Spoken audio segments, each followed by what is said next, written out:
നീ എവിടേക്കേ കറങ്ങുന്നേ? എനിക്കും ഇങ്ങനെയൊക്കെ പോണെന്നുണ്ട്. വർഷത്തിൽ ഒരു തവണ വെച്ച് ഗർഭിണിയായ പിന്നെ എങ്ങനെ നാട് ചുറ്റാനാ? മുരളി, എല്ലാവർക്കും വിശക്കുന്നുണ്ടാവും. അവർക്കുള്ള ഭക്ഷണം ഓർഡർ ചെയ്യേ. 4 പേർക്ക് അഡ്രസ് അയച്ചു കൊടുത്തിട്ടുണ്ട്. 3 പേര് ഓൺ ദ വേ വന്നോണ്ടിരിക്കുക. നീ ഒന്ന് നിക്ക്. 4ാമത്തെ ആളാരാ? ആരാന്ന് പറയടാ. നിന്നോടല്ലേ ചോദിക്കുന്നേ? ചേടാ, ഇവൻ എന്തൊക്കെയാ കാണിക്കുന്നേ? കണ്ടില്ലേ, ചുമ്മാ സീൻ ഉണ്ടാക്കിക്കൊണ്ടിരിക്കുക. എന്താടാ ചോദിച്ച അതിനോട് ഉത്തരം പറഞ്ഞൂടെ? ആരത്? റാം. ജാനു വരുന്നേ.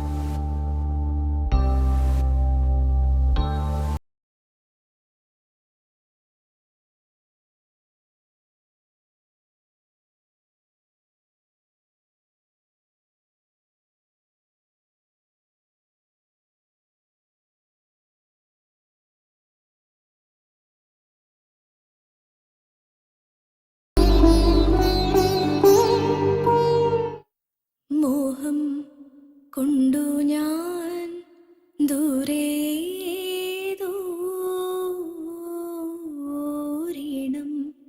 പൂത്തനാൾ മധു തേടിപ്പോയി നീലേ താനേ തളിരാർന്നു പൂവനങ്ങൾ.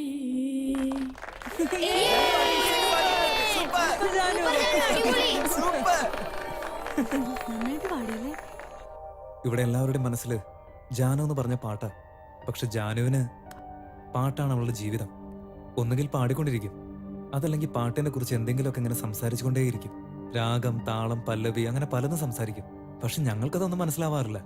ജാനു ജനിക്കുന്നതിന് മുൻപ് അവളുടെ അച്ഛനും അമ്മയും ആൺകുട്ടിയുണ്ടായ ബാലസുബ്രഹ്മണ്യൊന്നും പെൺകുട്ടിയാണെങ്കിൽ ജാനകി എന്നും പേരിടാൻ തീരുമാനിച്ചിരുന്നു. അവര് മനസ്സിൽ വിചാരിച്ച പോലെ തന്നെ പാട്ടെന്ന് പറഞ്ഞ ജാനകിക്ക് ജീവനായിരുന്നു. എന്നും അങ്ങനെ തന്നെയായിരുന്നു.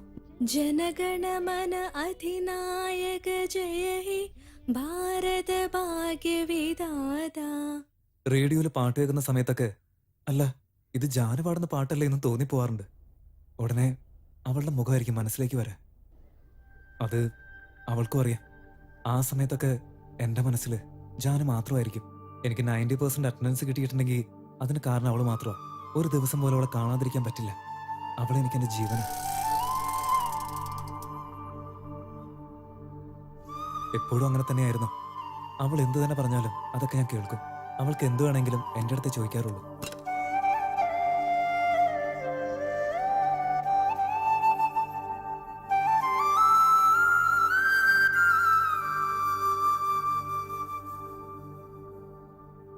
എപ്പോഴെങ്കിലും മാർക്ക് കുറഞ്ഞു കഴിഞ്ഞാൽ വീട്ടിൽ ചീത്ത പറഞ്ഞാൽ എനിക്ക് വിഷമം വരും.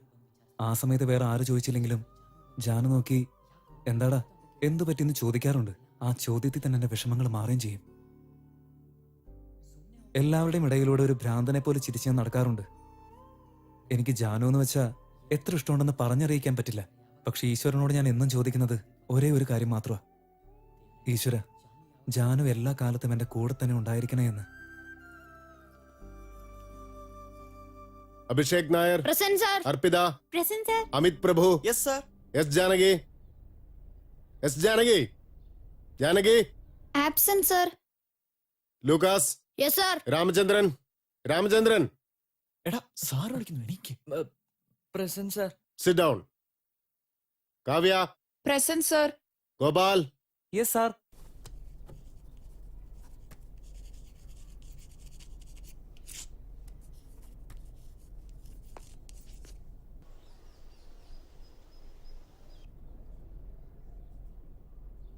എന്തു പറ്റി? ടീച്ചർ എന്താ നിന്നെ വല്ല വഴക്കും പറഞ്ഞു? ഹലോ മിസ്റ്റർ, എന്താ പറ്റിയേ? നിന്നോടാ ചോദിച്ചേ, കാര്യം പറ. ജാനു ഇന്ന് സ്കൂളിൽ വന്നില്ല. എന്താ കാരണമൊന്നും അറിയില്ല. Abhishek Nair present sir. Arshita yes sir. Amit Prabhu Giri yes sir. S Janaki what happened to her? അറിയില്ല sir. Please sit down. Ramachandran എടാ വിളിക്കുന്നടാ. Sir present sir. പകൽ കിനാവ് കാണുകയാണോ? Idiot. Sit down. Kavya yes sir. Satish present sir. Sathyanathan ഡാ, ഗിരി യെസ് സാർ. അവളെ എന്താടാ എടി ശുഭേ, റാം വിളിക്കുന്ന. എന്താടാ? ജാനു എവിടെ? എനിക്കറിയില്ല. ഇടി വാങ്ങിക്കുന്നീ. അപ്പൊ പിന്നെ എന്റെ കയ്യിൽ നിന്ന് പൂ പറിക്കാൻ പോവും? നീ അവളുടെ കൂട്ടുകാരിയല്ലേ, നിനക്കറിയില്ലേ? ഞാനിപ്പോ നിന്റെ കൂടെ ഇവിടെ ഇരിക്കല്ലേ, പിന്നെ എനിക്കെങ്ങനെ അറിയാനാ? അതൊക്കെ ചോദിച്ചറിയണ്ടേ? എല്ലാം ചോദിച്ചറിയാൻ ഞാൻ ന്യൂസ് റിപ്പോർട്ടർ ഒന്നുമല്ല.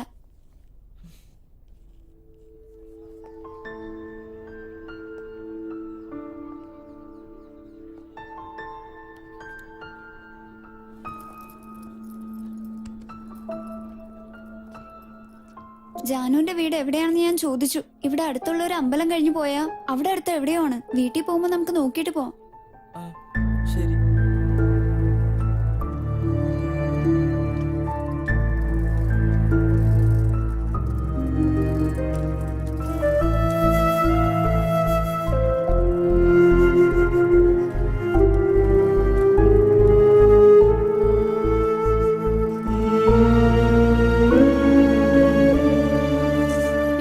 ഇവിടെ എവിടെയോ ആണ്. നമുക്ക് തിരിച്ചു പോയാലോ? ദേ ഒരുപാട് ലേറ്റ് ആയടാ. വൈകി വീട്ടിൽ ചെന്ന അമ്മ എന്നെ വഴക്ക് പറയും. എന്തായാലും അവള് തിങ്കളാഴ്ച വരുമല്ലോ.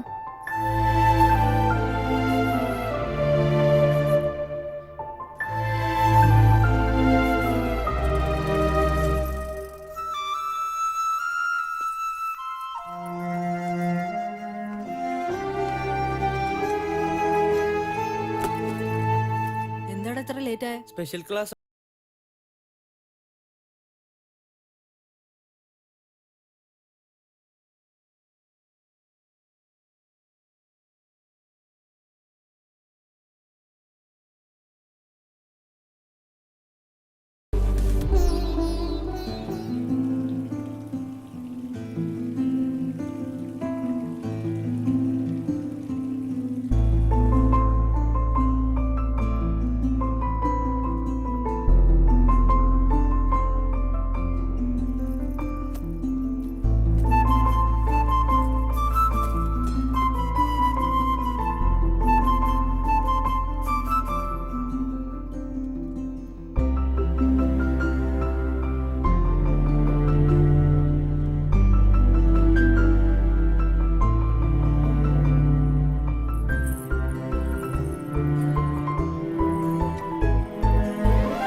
ചെല്ല് ചെല്ല്, വേഗം ചെല്ല്. സൂക്ഷിച്ചു പോടാ. എന്താടാ നിനക്കെന്താ മര്യാദക്ക് വരാൻ പാടില്ലേ? കേറി പോ പോ.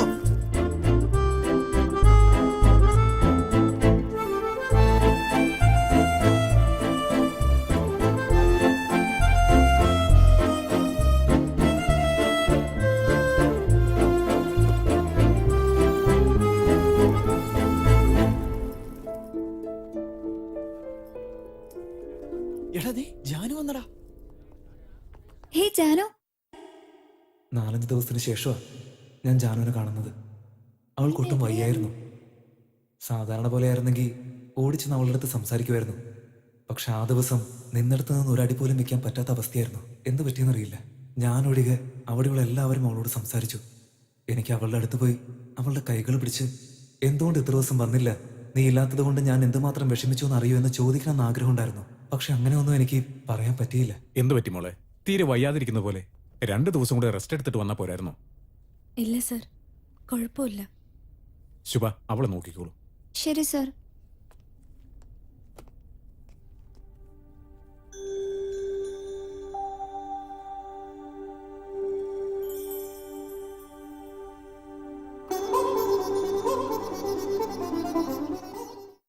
അപ്പോൾ അതിന്റെ കാരണം എന്താണെന്ന് എനിക്ക് മനസ്സിലായില്ല.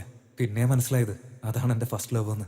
എൻ്റെ ഉള്ളിൽ എന്താ സംഭവിക്കുന്നതെന്ന് എനിക്ക് ഒരു പിടിയില്ലായിരുന്നു. പെട്ടെന്നൊരു വലിയ സന്തോഷം എൻ്റെ മനസ്സിനുള്ളിൽ അലയടിക്കുന്ന പോലെ എനിക്ക് ഫീൽ ചെയ്ത്. എൻ്റെ സന്തോഷം എനിക്ക് അടക്കാൻ പറ്റാത്തതായിരുന്നു. അതിനുശേഷം ജാനുവിൻ്റെ അടുത്ത് എനിക്ക് നോർമലായിട്ട് സംസാരിക്കാനേ പറ്റില്ലായിരുന്നു. എന്തോ ഒരു തടസ്സം പോലെ. അവളെന്നെ നോക്കിയാൽ മാത്രം മതി, പിന്നെ ഞാനല്ലാതായി പോകുന്ന അവസ്ഥയാണ്.